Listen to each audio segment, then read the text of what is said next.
നമസ്കാരം.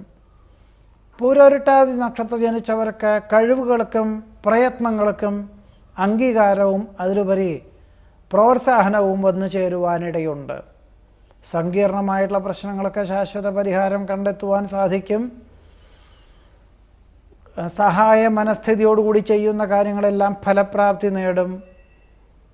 പ്രത്യേക പരിഗണനയിൽ ഉദ്യോഗത്തിൽ സ്ഥാനക്കയറ്റം ലഭിക്കുവാനിടയുണ്ട്. വ്യക്തി സ്വാതന്ത്ര്യം പരമാവധി പ്രയോജനപ്പെടുത്തുവാനിടവരും.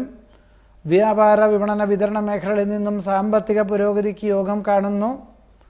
ഉന്നതരുടെ നേതൃത്വത്തിൽ പുതിയ കർമ്മ പദ്ധതികൾ ആവിഷ്കരിക്കുന്നത് ഫലപ്രാപ്തിയിലെത്തിക്കുന്നത് വഴി സൽകീർത്തിയും സജ്ജനപ്രീതിയും ഉണ്ടാകുവാനിടയുണ്ട്. കുടുംബത്തിൽ സമാധാനം, സ്വസ്ഥത, ദാമ്പത്യ സൗഖ്യം എന്നിവയ്ക്ക് യോഗം കാണുന്നു. നിരവധി കാര്യങ്ങൾ നിശ്ചിത സമയപരിധിക്കുള്ളിൽ ചെയ്തു തീർക്കുവാൻ സാധിക്കും. ആഗ്രഹിക്കുന്ന വിദേശയാത്രയ്ക്ക് അനുകൂലമായ അനുമതി ലഭിക്കുവാനിടയുണ്ട്. പൂരോരുട്ടാതി നക്ഷത്ര ജനിച്ചവരുടെ ഈ ആഴ്ചയിലെ ഫലങ്ങളാണ് പറഞ്ഞത്.